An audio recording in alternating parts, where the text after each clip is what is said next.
on the trans issue, for instance, our own Fox polling shows that 57% of Americans think that trans kids and their families being the target of political attacks, and as these anti-trans bills, is a major problem. When you look at the actual numbers of kids that are, for instance, they have gender dysphoria and they're getting top surgery, how many kids do you think got top surgery last year? Under 300. Then think about an issue that's really important to Democrats. Is that for children? 300? Minors. Children. Yes. That's an atrocity, but continue. Okay. But over 5,800 kids were victims of gun violence, for instance. I don't hear Republicans talking about that.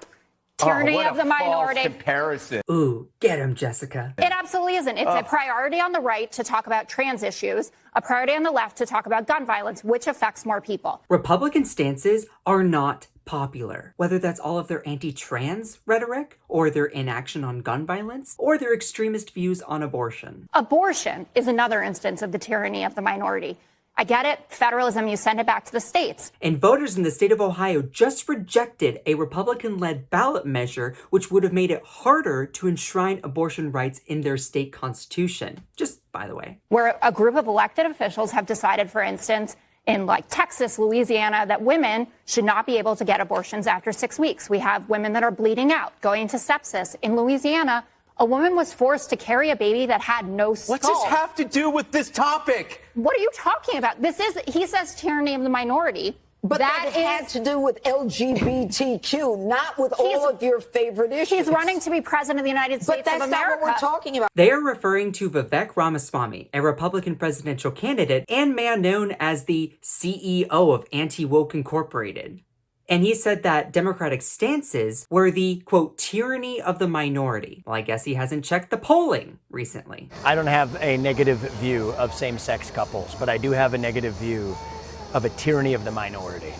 So I think that in the name of protecting against a tyranny of the majority, and there are times in this country's history where we have had a tyranny of the majority, we have now, in the name of protecting against tyranny of the majority, created a new tyranny of the minority. So a group of Americans saying, please don't take away our rights to health care, that's tyranny? Them advocating for their rights to life, liberty, and the pursuit of happiness? And it's not just Republicans' views on trans people that is unpopular. They're taking minority positions and running with them. Pro-life is in a minority position. It is, actually. What are you going to talk about the fact that it's like 48%?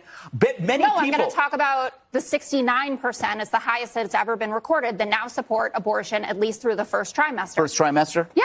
Okay. And what's happening then in Ohio and Kansas and Kentucky if it's What's not? the Democrat stance on abortion? Cut her mic off. Cut her mic off. She's spitting facts. We can't have that. We need to shift the conversation. But shifting the conversation doesn't take away from the fact that a majority of Americans, at least 61%, say abortion should be legal in all or most cases. And further, red states in 2022, like Kansas and Kentucky, rejected amendments and language that aim to remove reproductive rights protections from their states' constitutions, proving the Republicans' extreme anti-bodily autonomy stances are incredibly unpopular. So wimps like Lindsey Graham are tripping over their own words. I've been consistent.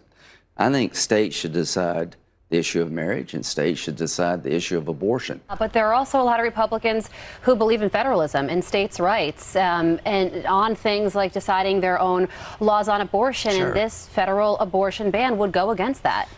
This is not a states' rights issue. This is a human right issue. What a coward. He doesn't even have the balls to stick with one position or another. He just keeps flip-flopping. And that's part of the point. They know their stances are unpopular. Remember that big red wave that we were supposed to have?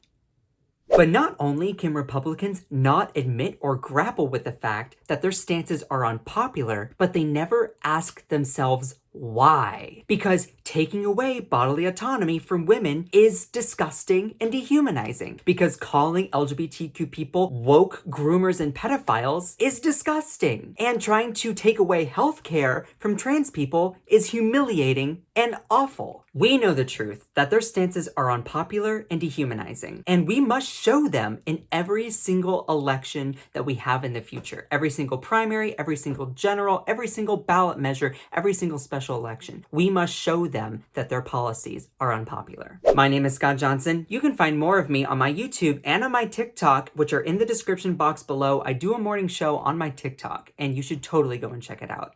And most importantly, do not forget to smash that subscribe button to the breakdown. Do it for my crown.